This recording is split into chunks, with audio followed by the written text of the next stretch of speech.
Here we have three influencers from the South who are here to tell us what they're thinking while they're watching. So let me introduce them. My first, Misha from Weymouth. Now, Misha was poorly for 4 years before he had an operation to have his large intestine removed, and he now has a stoma bag.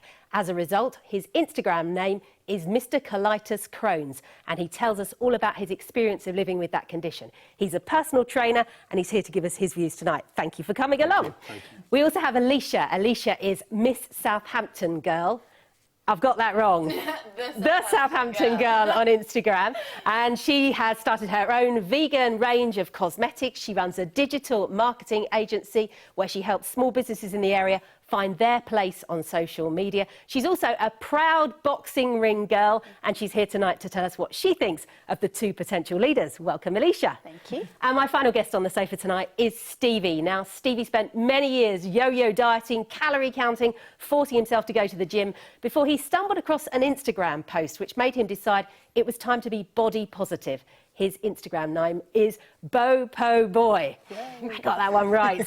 And he tweets and Instagrams about being body positive, and he's a very proud supporter of people with all sorts of gender and sexual orientation. Stevie, welcome along tonight. Thank you. Thank you for coming. And now let's get ready to watch the debate. Go head to head in the BBC Prime Ministerial debate.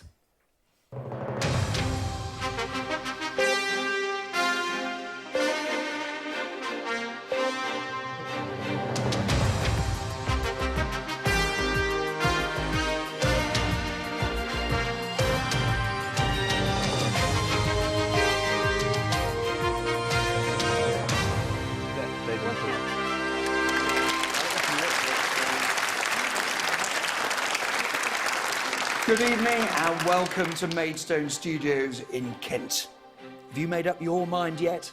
Wherever you live, whoever you vote for, one of these two men will be Prime Minister in a week's time. Tonight for the next hour, Boris Johnson and Jeremy Corbyn will debate the future of our country.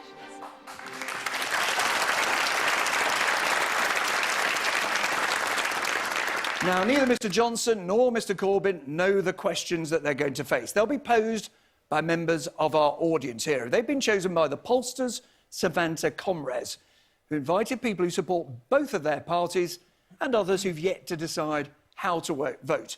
People from all backgrounds, people from all walks of life. They're here to ask their questions, to listen to the answers, to listen to the debate, not to cheer on a team, let alone to boo their opponents. My job, then, is to try and make sure that their questions do get answered and that this debate is as free and as fair as possible. So, apologies, gentlemen, if I have to interrupt you occasionally, just to make sure this debate is fair and to make sure that we do make progress through all the questions we want to get through. Now, both leaders are going to make opening and closing statements. The order was decided by the toss of a coin. Jeremy Corbyn won the toss and elected to go first. Jeremy Corbyn, would you give us your opening statement, please? Thank you. Okay, Labour is ambitious for our statements. country. I wonder. And ambitious for you. I want to build a society where there is real opportunity for all, where everyone feels supported and secure, and where everybody has dignity in old age.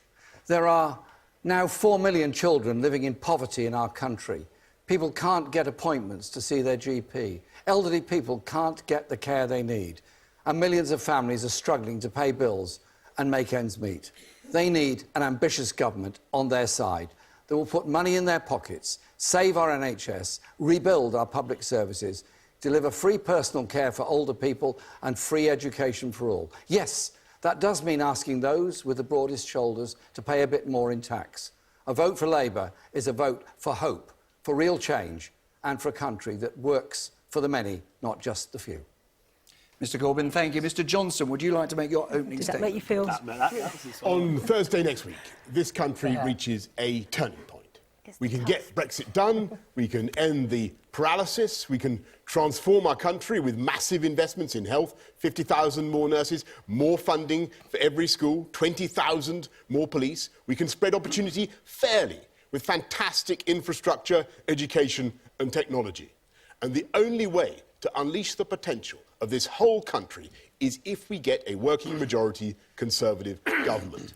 Because the only possible alternative is another hung parliament, with Jeremy Corbyn and Nicola Sturgeon with an economic agenda that would take this country back decades, and 2 referendums, one on Scotland and a second toxic and divisive referendum on the EU.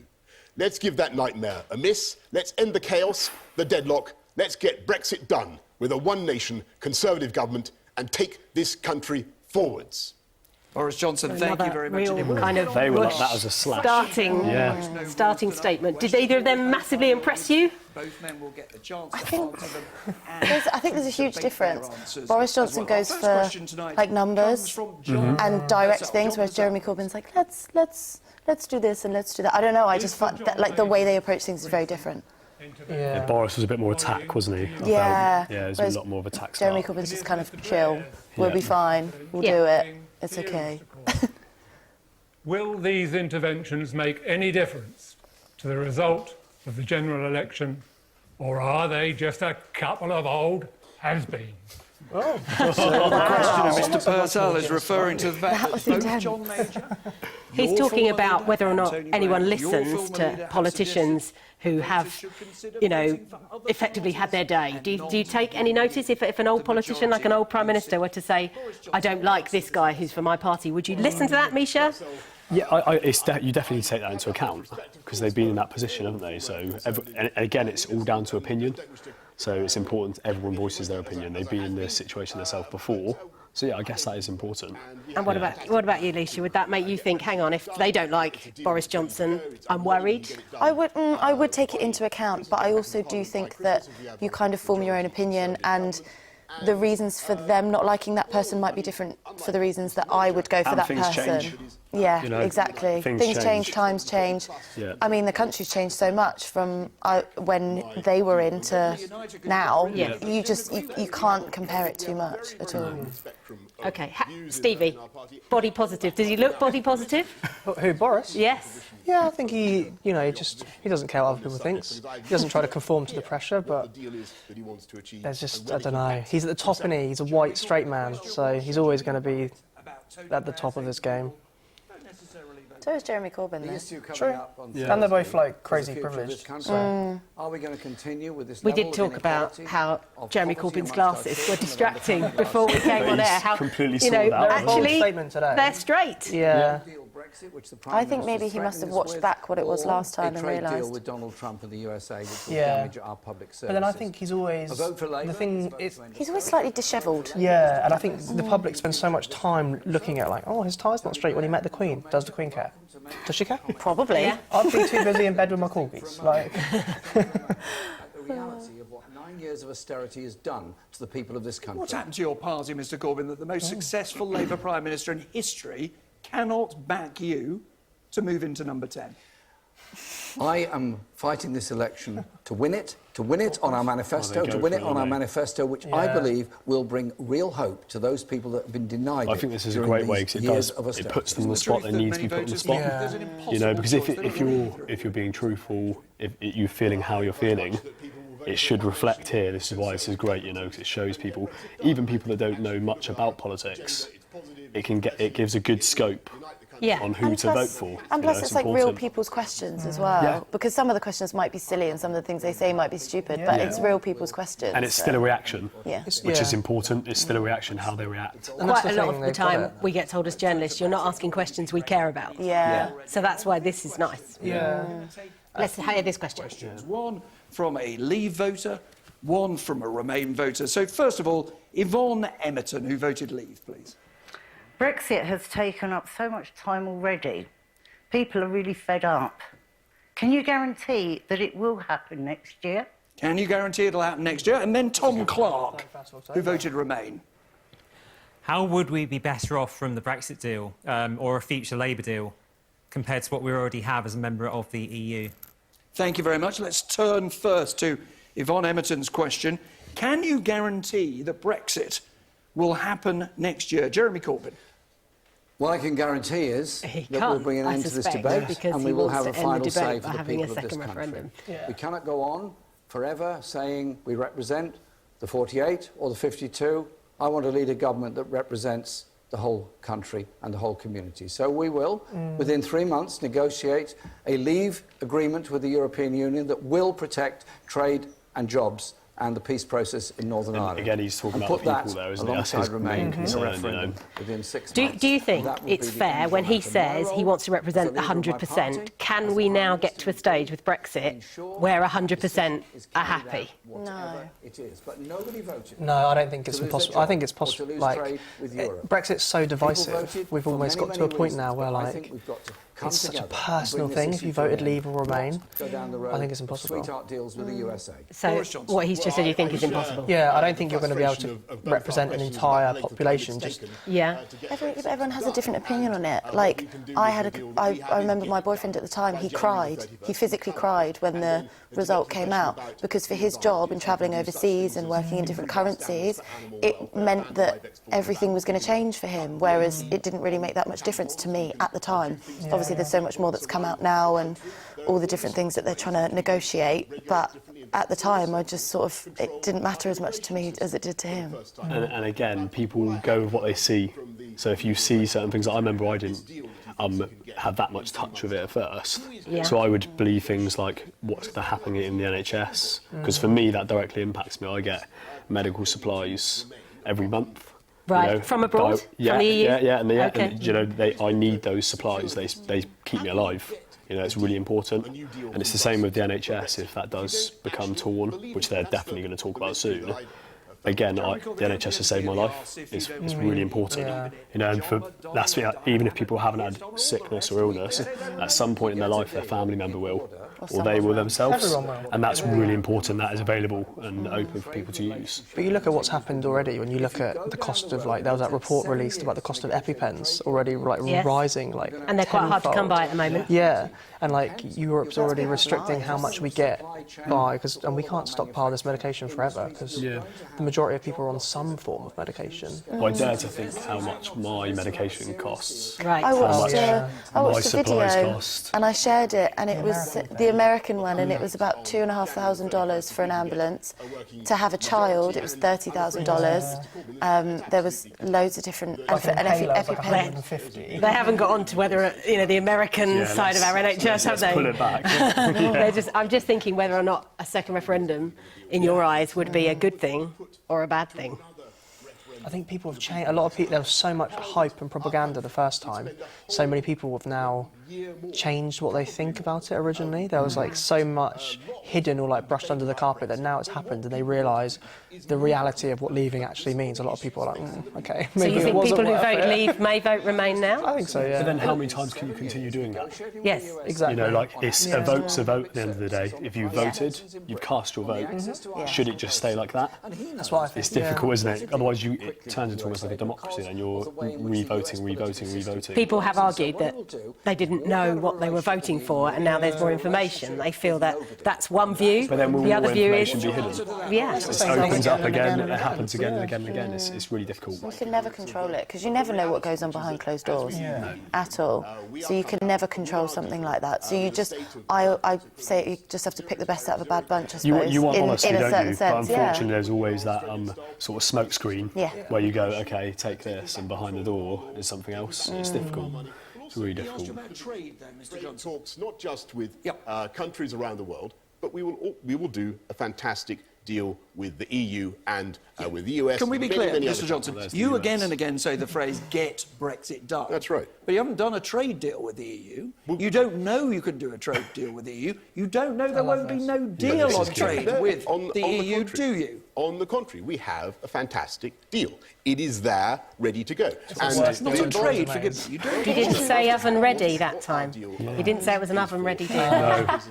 But you just love to spend a day with him. Or like one of them. I'd like to Just see. like, what do you do? I'd love to see him and Trump get their hair cut together. Yeah. I think his hair looks good. He looks like he's just got It's out of bed that, on one it's side, that. doesn't he? It looks better today. He had a power nap because he knew he needed the energy to come in. Free trade partnership, not just with the EU, but with countries around Understood. the world. And the great beauty of this deal is that it gets Brexit done, gets it out of Parliament, stops the wrangling, stops the chaos, and moves us forward. Thank you very much. Jeremy Corbyn. Jeremy Corbyn. Oh, Jeremy yes. Corbyn. Get Jeremy. Where's our Spent Brexit years counter? negotiating with the Yes, we need to get Brexit done. Get Brexit. I should be writing it down. How do we get Brexit done? Yeah. And as the documents I don't we've really shown want a ready today meal indicate, deal, he to be hasn't fair. been exactly straightforward on the issues surrounding trade with Northern Ireland and the Republic of Ireland. And So the tricky I do question think might be, we need a bit of openness if from the government. you think We forced that them to Jeremy release the Corbyn documents, gets or we in, released them for then them, actually, would he still and be we any could go better? and show Exactly. the It's access so to hard. I I personally, I our don't think public so. services. I And personally today, don't think. the news came out of Boris what's Johnson's just a bit happening more with Northern ballsy, Ireland. isn't he? And briefly, But Mr. he Corbyn, looks like he just looks like he is. Is And that if you're always a gonna good thing, though? I feel like in something like that, if, say, the EU were kind of annoyed at us for what we've done or how we've made things look or anything like that, I feel like that might have the beneficial edge. But Theresa May was like the most docile woman ever, and she had a better deal than him. So you think Theresa May's deal was better than Boris Johnson's yeah, deal? they've just because the part. This whole like election is like a. It's just like a popularity contest. It People is won't vote massively. Corbyn because they don't like him, or they vote Boris because they like him or don't like him. But the Conservative Party doesn't really like Theresa May, so they shun her deal. Yeah, I agree with that. Yeah. They're taking into account the people very much, not the Yeah, actual yeah, the policies party. behind the people in Yeah. the party. You know, like the core values of what Labour is, the core values. You know, that's the important points. But it's become this is the problem with the way society works off the online world now. People watch stuff on like Trump on Twitter. Like, why is that even? I don't understand why that's even happening. It doesn't make sense. You know, and that highness of power, should you be? Should you be getting involved in that kind of thing? You know.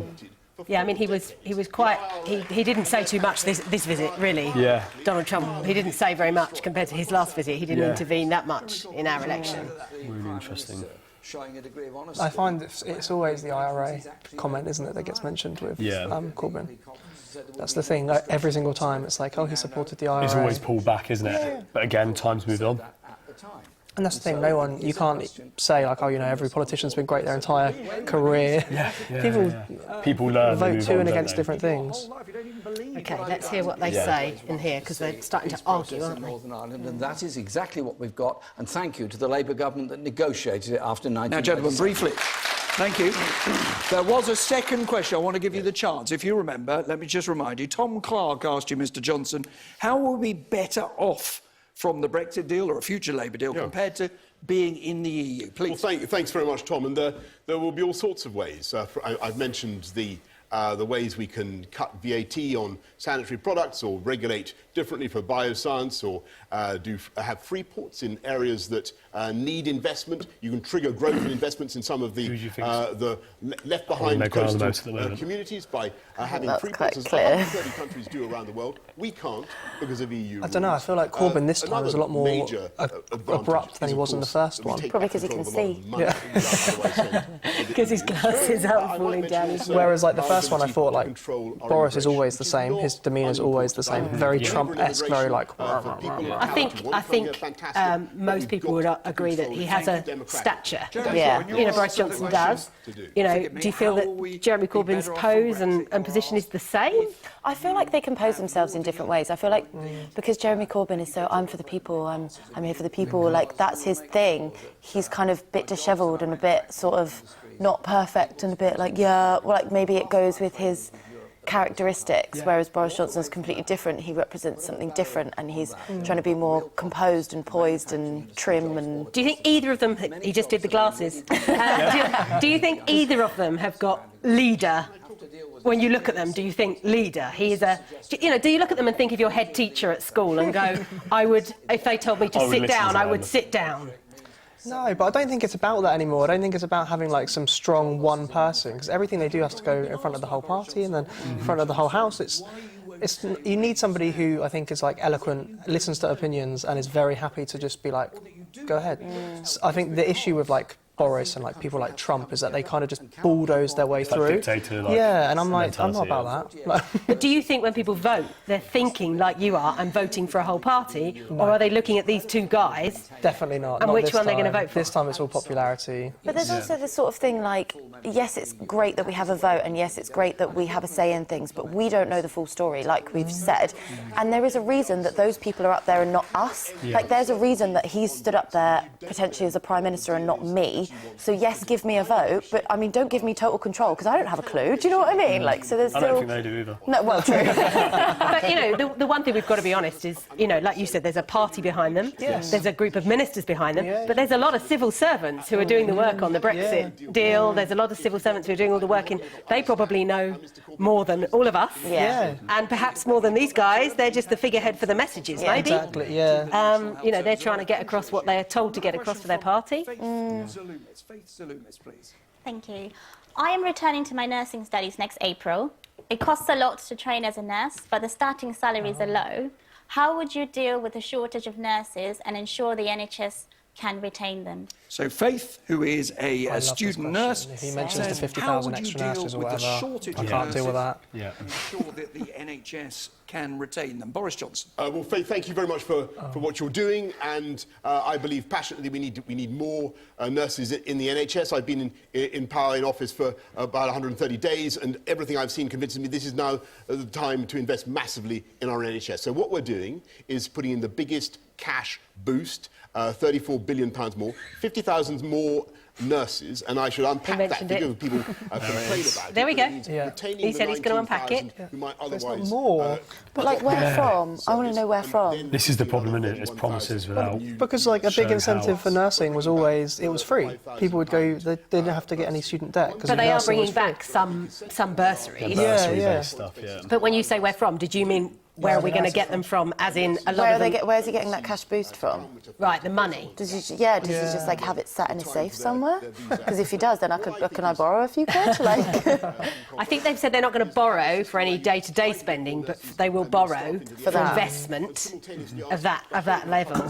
I think a lot of people have asked the question, where are these nurses coming from in reality? Because so many nurses have come from the EU. Yeah. Exactly. where are they getting any of it from? But under the point system, they would still be able to come if they've got a job to go to. So they could true. recruit abroad. I mean, they're still welcoming nurses in if they've got a job for I them. can see why they do that though, but I've been in hospital for a long period of my life. Like I've spent months in hospital, and it's definitely stress. Like you see the nurses are so much pressure. Running their breaks are minimal. They're eating toast running out the office, and they are stressed. So being a journalist. Yeah, it's no, you sit there, you watch them stress all day, and they work really hard. And I totally see why they're driving down that range to try and get more people to get into nursing, and by making it more available for people to do it, that would be amazing. But whether they can actually deliver that again, that's the problem. I mean, OK, let's throw it out there. Did any of you, when you went for a careers chat or when you actually were thinking, what am I going to be in my life, go, oh, I might be a nurse?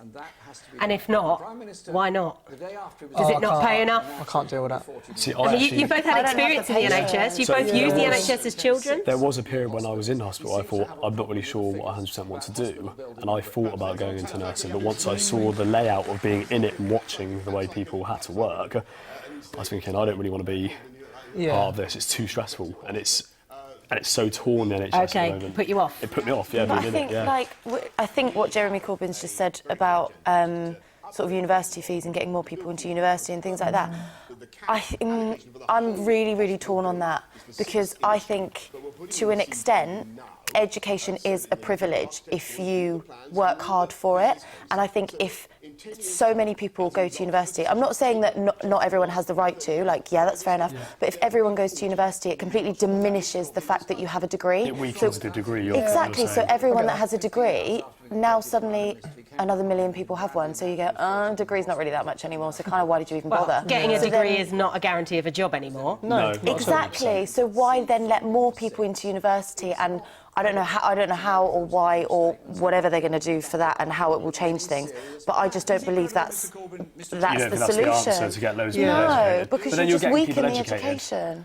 Is university about more than the piece of paper you walk out with? Yeah. Maybe it's about life experiences, living away from home, Definitely. throwing yourself in different communities, living somewhere new. It is, but then I also think if you're giving that away for free, there are so many people that I know that I went to university with that paid the full whack for it, and they just went out and got drunk every single night still, and they still paid all that money. So what about if you're giving it to them for free?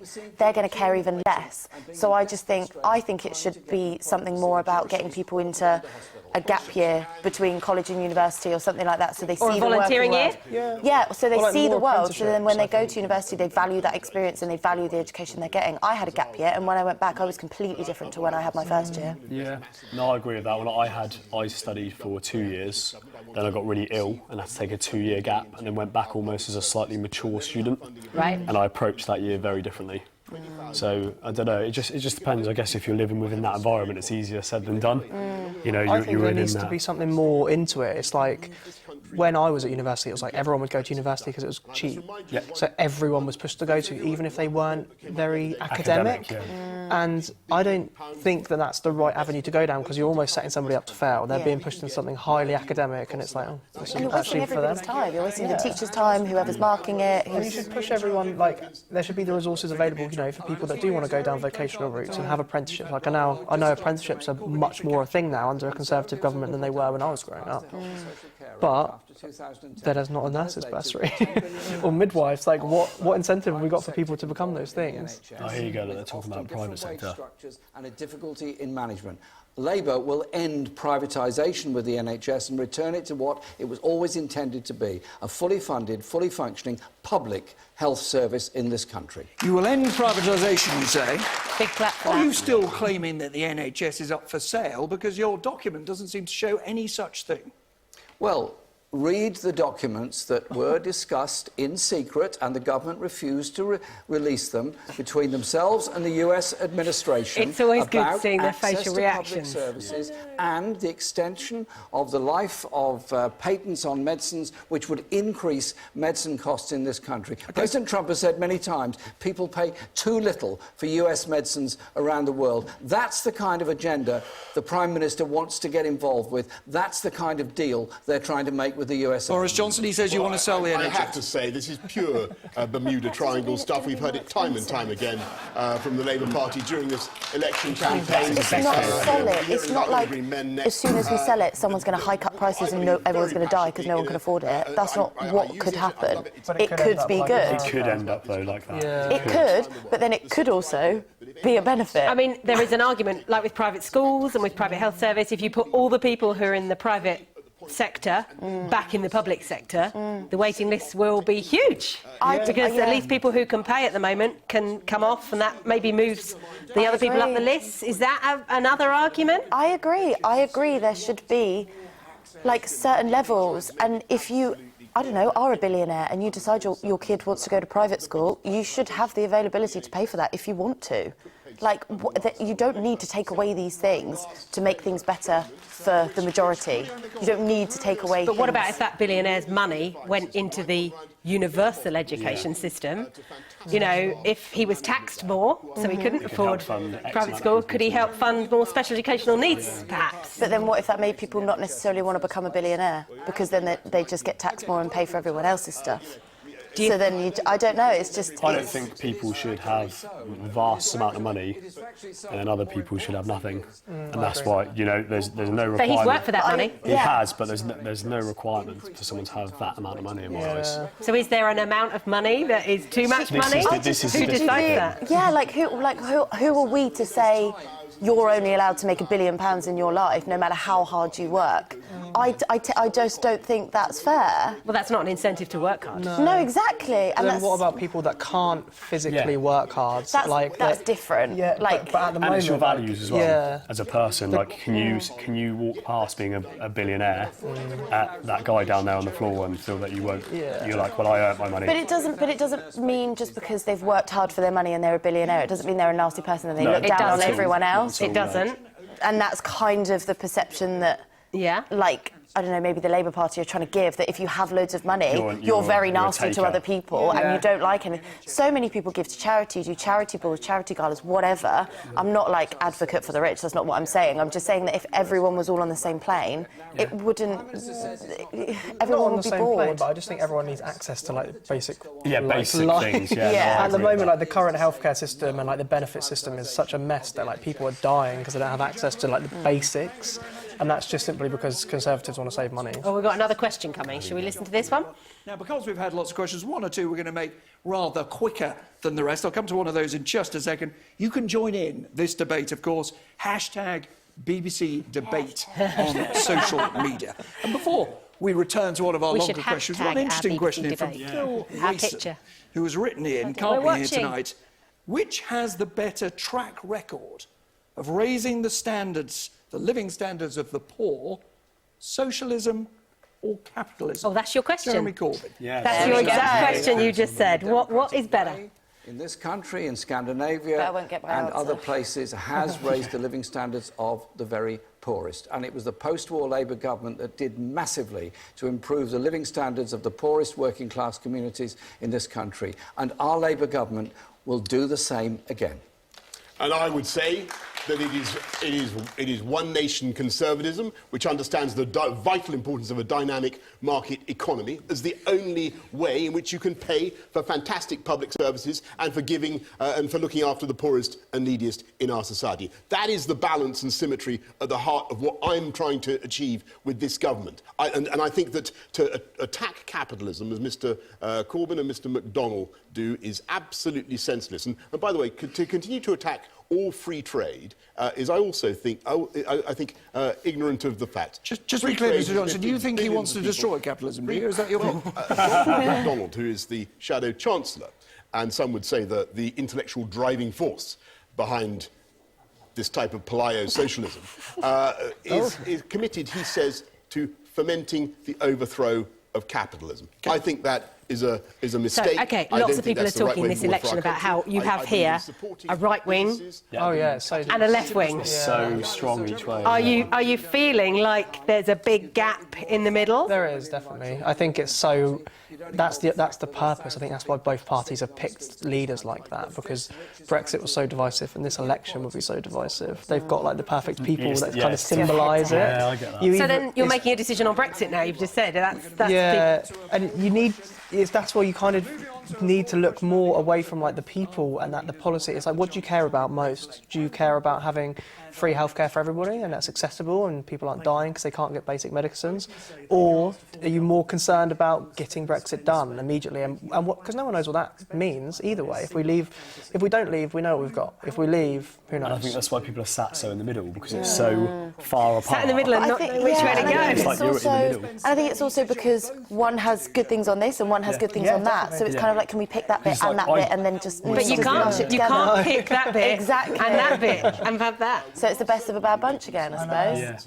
Because like you give the economy to the Conservatives, but you'll give all the social aspect to Labour, and that's what you want from both of them. And there is no way that either of them would work together. Can you imagine them in a room together? Well, basically every party. We're seeing them in a room together, but like trying to discuss something, trying to agree on something. That's the problem we're in now. That nothing gets pushed through, does it? Because I think the one thing they've both agreed on is they don't want proportional representation, which is what all the other parties want. They like it as it is. Yeah. Of £2,400 per taxpayer. And, you know, you hear from Labour sometimes that the burden is, I think Mr Corbyn said it just now, the burden is going to fall only on the 150 billionaires or the top 5%. Actually, people on as little as £20,000 a year under their plans will be paying £1,000 a year more in tax. Jeremy Corbyn, he says the people who are not rich will pay for your plans. We're very clear about that, and we are the only party that's produced a fully costed manifesto with a grey book that adds up to every piece of expenditure we want. The problem with this country is we've gone he didn't answer that too question. far No, he didn't down answer the road. that question. The Institute for Fiscal Studies have said people who earn less money will end up paying more towards the public services, whereas obviously the Conservatives have said no increase in VAT, no increase in national insurance. Do you, when you're voting, are you thinking, am I going to be better off or worse off with which one of you? Do you think about that? Do you literally sit there and go, most definitely. And it's so different from person to to person. People have their own businesses. People are directors of million-pound companies. Some people are sole traders. Some people have tiny business. Some people work for other people. Some people, I don't know, just work in a supermarket and don't ever want another job. You've got to vote for you, haven't you? Yeah, It's really exactly. important. So two of you run your own business, really, don't you? You kind of, you know, does that make you feel that you're worried about stability and you don't want to be in a recession and all those things? It's one of those things, because when you have your own business, you always weigh up, am I better off having my own business, or am I better off going and working for someone else and getting a salary and having that job security, which is not so much security these days, but you kind of always weigh it up. And I just think when you hear something like that and you just hear even on £20,000 you're still going to be paying more, you kind of think, well, why? Like, what? Well, for what's better the point? public services. True, but you also kind of think, well, OK, well, I might as well just have my own business and then have a chance of making more money. See, I do think that, but I'm a sole trader, and I sit well in that bracket, and I would happily pay more. It doesn't really bother me to pay a bit more if I know, because I use those services. Right. I agree. So for me, I use them. So if I'm going to pay more, You're going to get more back. Yeah, I'm happy to pay a bit more. Like if you pay a bit more and you know you're not going to have to wait 4 weeks for a doctor's appointment, then definitely go ahead. But again, you need to look at everything, because is that the real picture? Is that the way it's going to be reflected? I think what I found most valuable to look at is what's happened in the last 9 years to this country. Has there been a great change? Like, look at public services in the local area.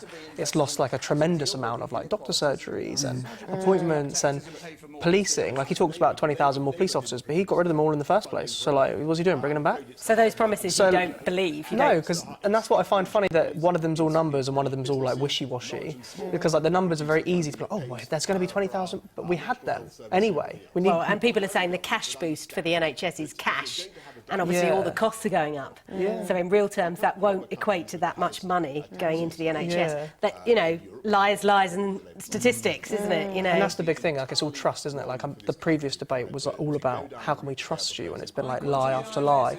And I get it; they're both in a really difficult position. Like Boris. I wouldn't want to be either of them. No, and Boris being like, we'll leave on October 31st. Like, or I'll die in a ditch. Yeah, that I know that's just him being him. But that's a difficult situation anyway, because he wants to move forward. That's the whole thing of his party. But unfortunately, the government being the way it is, no one's going to back his policy. He really sorts her out. That bit's gone off now, That's gone even further. It's gone off to the side. Yeah. He's panicking. He's getting stressed. Yeah, he's getting stressed. Yeah, maybe he's done that. We'll go along and go like that to his head. Country moving forwards again by getting Brexit done. And the economic drag of Brexit on this country should not be underestimated. We haven't been paying attention enough to write it down. It means that people are uncertain about making But I read a really purchases, interesting about article that taking said, on why good is it jobs. called Boris, and then Corbyn? Not Jeremy. Yeah, I And found not that really Johnson. interesting. So like the psychology behind people voting, making him more of a friendly character. Boris is our buds. Yeah, Boris, and then it's like Johnson. Like, you know, I found that quite interesting. Like Mr. Johnson. Character, I don't think. No, it's clever. But they shouldn't be your buddy. Yeah. I don't want him to be my buddy. He's running the freaking country. Yeah. Don't be my buddy. Go do your job. Yeah, exactly. Corporation tax would be to raise it to 26% at the end of the first period of that Labour government, which would actually be lower than it was in 2010, lower than it is in France, lower than it is in the USA. What we're proposing is a serious set of plans in order to start addressing the imbalances within our society. And I think it's important to do that. Everyone else's country is completely different. That's what my 12-year-old says. Don't say I'm not allowed to because no one else is allowed to. That's not fair, Mum. Yeah. I'm always getting that from him. That people on £20,000 a year are amongst the richest in society and therefore deserve to be clobbered by his tax increases. I think that is totally wrong. The burden of taxation always falls most heavily on those on modest and low incomes. That is what will happen if Labour are allowed to get in. If we have That's because you've taken the burden off the richest. We have a Corbyn-Sturgeon coalition. Yeah, I'm afraid it will lead to an he? economic disaster. So he's pushing that point about a Corbyn-Sturgeon coalition. Like, you know, the idea of Nicola Sturgeon frightens people.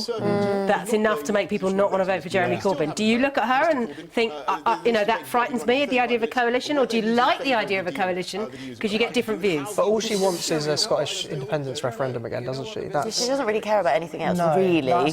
That's the big thing for her, which that's what they want. But again, it's the same as Brexit. If they voted to stay, like Scotland's voted to stay part of our, so why would they want to change it again? So I see what you're saying. The referendum in Scotland has already said no, we want to stay as part, of Great Britain, and therefore, why would they want another one? Exactly, and that's the only thing that I think a scary point, not the only thing, but a real scary point with voting Labour would be that you're going to have another 2 referendums, one for Brexit and one for Scotland. I'm exhausted. Exactly, and people are done with it. That's, I think, a real pull for people that will be like, oh, Boris, because they want it done. But I think people Get do Brexit want it done done. is a very powerful message for people I think who he are needs it tired of tattooed. Brexit. But I think it washes over so much. Like, they talk about a lot of real economic issues, but what none of the parties have mentioned at all is where they stand on like a lot of social issues and how they feel about certain minority groups within government. It's really risky. I don't know how we can have somebody lead the country who, with like, say, Boris, as he does at the moment, who is like the most prejudiced person that exists, and like the Is that something that circulates in your like some of the things that he sphere? said are unbelievable. Like he opposed gay marriage like constantly, and the things that he's compared gay marriage to are appalling. And I know people change and things change, but you're running the country, like Yeah, you need to be more open. Yeah. That's very fixed-minded, isn't it? And Yeah, but then look at the anti-Semitism row exactly with the Labour The Party. other side, There yeah. are, Jewish groups who would say, hang on, we don't want yeah. Labour in charge. I mean, the Hindus, there's a whole faith groups who feel Islamophobia. There's so many people there who might feel marginalised by one of those parties. Yeah. But we also have to remember, like we said, there's so many other people behind them. So Boris Johnson might think a certain way, and yes, he has a huge influence, but it's not what he say goes. There is a whole other party of people behind them, and if enough people vote against that, like within their own party, then what he says doesn't go.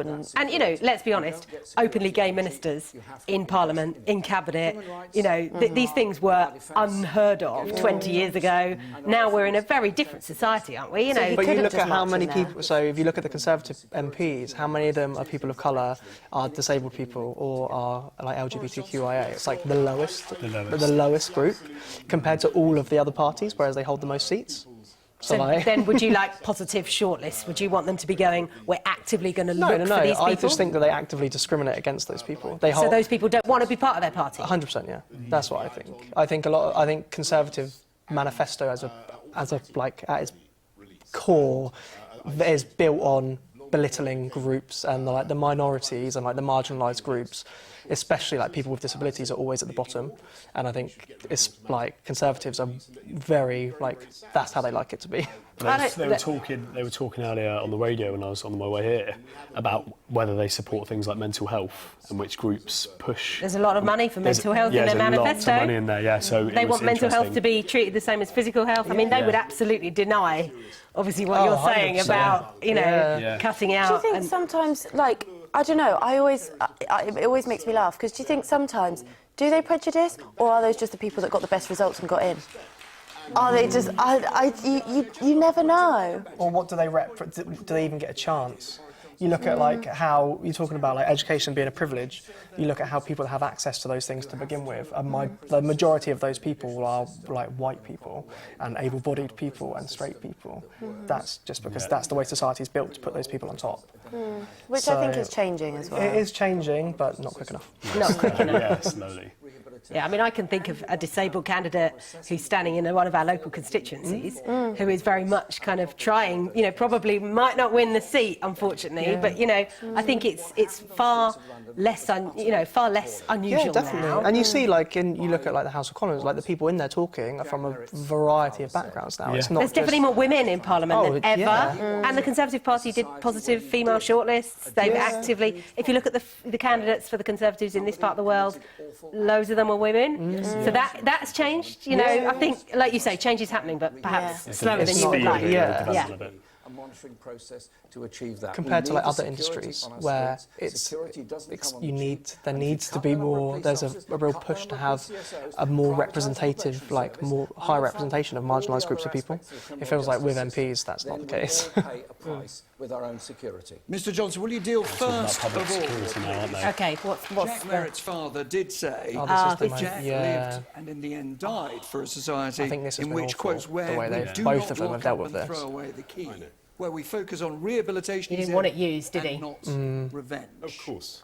And I have huge sympathy for Mr. Merritt and the relatives, families of both victims, and it was an absolutely terrible thing.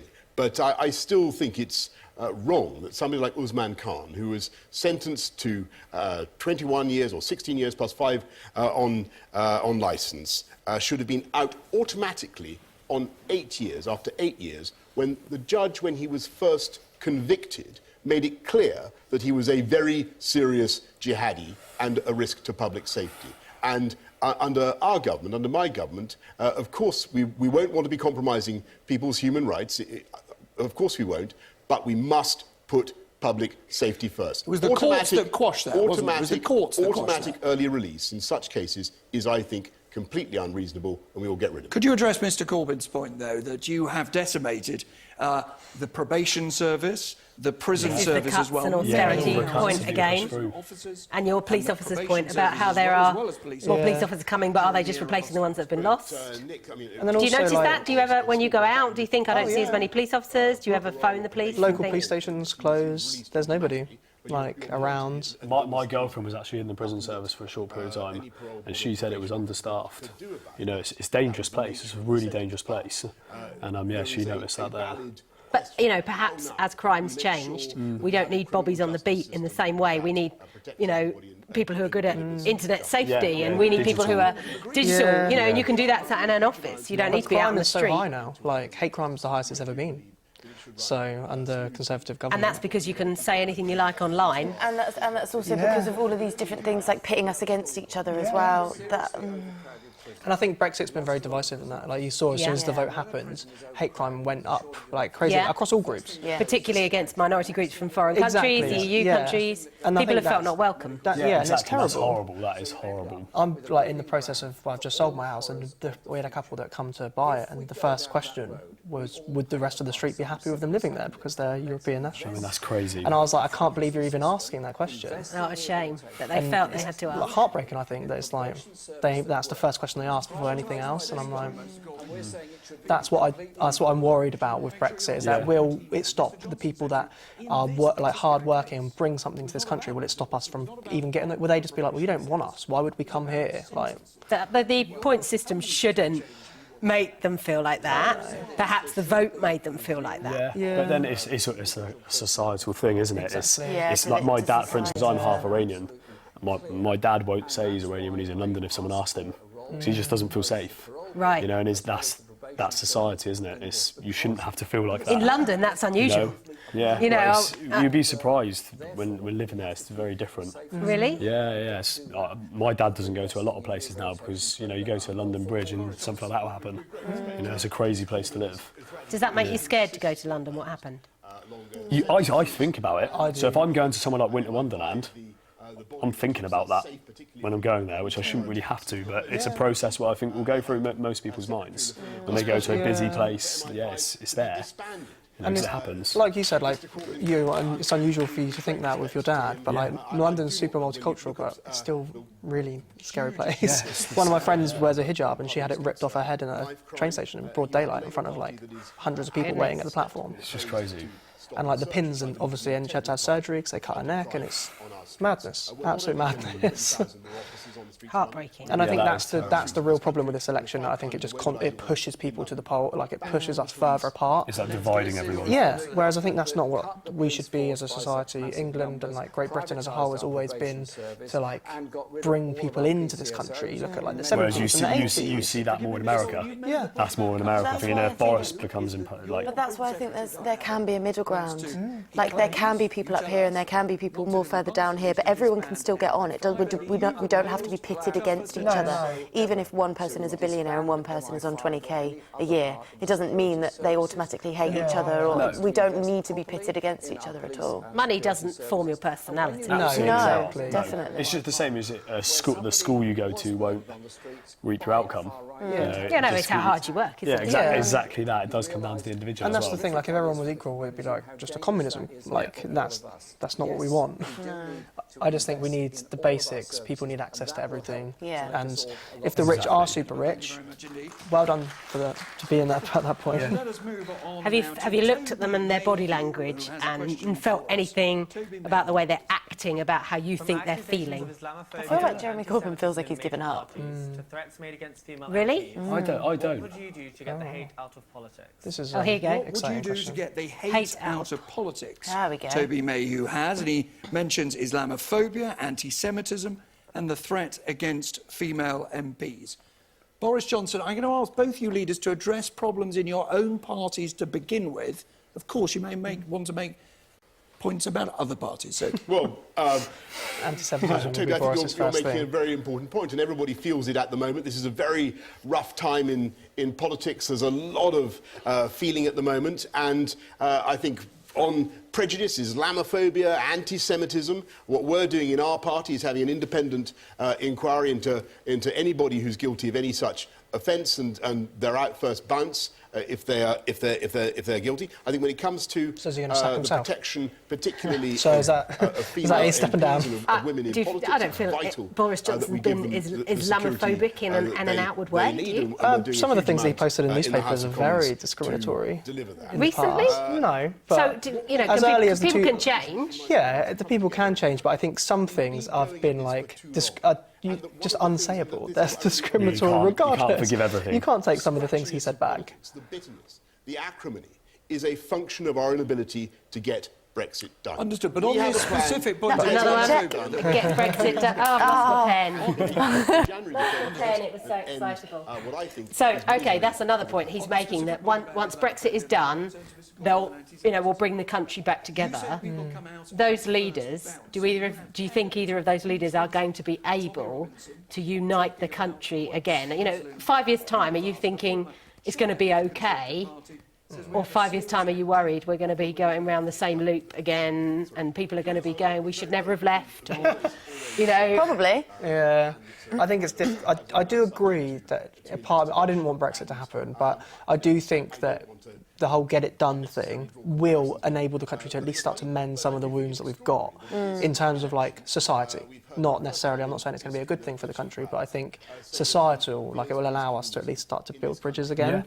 Yeah. But I don't think either of them are going to be able to do that. Both of them have, like, anti-Semitism is rife within both parties. I don't know how either of them are going to be able to do something about that. The Conservatives just put up a statue like 3 days ago about the first female MP, but she actively endorsed Hitler. And I'm like, how can you be sat here criticising the other party? It's just too much. It's all again really one-sided, isn't it? Yeah. Too far. But you don't hear about that. There's no You middle. won't hear about that, unless you follow Theresa May on heard about Twitter, because she was the one that unveiled it. But members of the Labour Party say is, if this was black or Asian people who are victims of racism, you would listen to them. But when Jews say that your party under your leadership is infected with anti-Jewish hatred, you say, no, I know better. I don't know better than anybody. I listen to people and amend, if necessary, the rules and processes. I'm the leader that introduced an investigation process, introduced a disciplinary process, introduced a process of education, introduced a process for dealing with egregious cases. And yes, we have suspended or expelled members where we have found them guilty of anti-Semitic behaviour, as indeed other parties have done the same. But there are problems of Islamophobia within our society also, as you quite rightly draw attention to, and there are problems of language that is used. I do not ever use racist language in any form to describe anybody in this world or in our society. Let's be clear, you're saying that we he need does. a world where we treat people with respect. Yeah, you think? He answered that well. yeah. But don't you think a lot of that is like, I've introduced this? How do we know? We're not in the you don't know. Always do anything. In elections, I mean, I could read you out the 12 promises of the Labour Party, the 12 promises of the Conservative Party, and in 5 years' time we could look back and go, well, whoever wins, what happened to that? Because there are, affordable homes promises, there are things that were promised, and people, do you think people trust them anymore? Is that the problem? The trust barrier's down. I'm still waiting for my potholes to be filled from the last local election. I thought they would be done in 3 months. I mean, is it a trust thing that actually, perhaps particularly of your generation, people are already very sceptical that they will do what they say? Yeah. And I think it's the information you're fed as well, where you're getting your information from. I think a lot of young people are getting their information from just like the internet randomly on a website they found, which could, you could be fed anything then, and all of a sudden you go, right, I hate Corbyn. You know, just because you read one thing, Or and that's dangerous. Yeah, do you know what I mean? It's dangerous. But social media does feed you more of what it thinks you want. Yeah, exactly. You know, if I, once looked for a pink dress, Facebook will pop up with loads of pink dresses. Well, I didn't actually want it. It was a friend, who looked at it on my computer or whatever. That I think happens. like a caveat to that is like, we can see a meme, or we could see something that's not really the most credible sources, but are any of the newspapers that are like in the pockets of politicians a credible source? Yeah. Well, newspapers obviously can be biased. Yeah. The BBC cannot be biased. Surely not. So you can always go to the BBC website for a total... I do, that's where I did last time. Well, I did notice a red sofa, so... That was here before the election, just to clarify. And the politics show, Sunday Politics, has a purple sofa. Oh. Purple chairs, so Isn't that's completely... Isn't purple like Brexit Party? Yeah. Oh my God. Wow. It's all coming up. Now he's caught me out. We're having a new set. It's going to be fine in the new year. It's going to be all grey. Yeah. It's all great. Everybody can go white. So they're kind of coming to the end of it. They've got to, they're going to try and do a few more questions. I think the time is interesting. They've got about 5 minutes. In the era of fake news, what punishment do you think is appropriate for elected politicians who lie during political campaigns? Yes, that's a good question. She's very out. You can hear it in her tone. Yeah. She's not happy about Politicians who lie during political campaigns. Boris Johnson.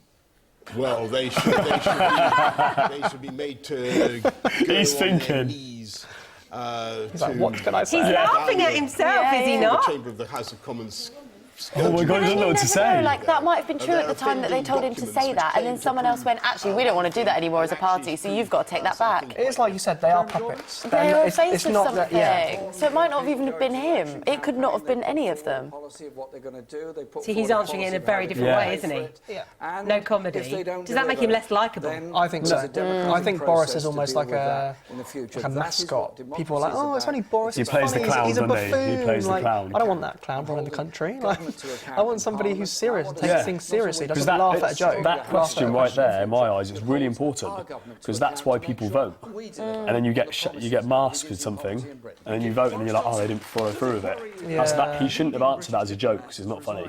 That's actually a really serious thing, because if they're going to say they're going to put X amount into the NHS, or they're going to do this, they do that, and they don't do it, it's not funny.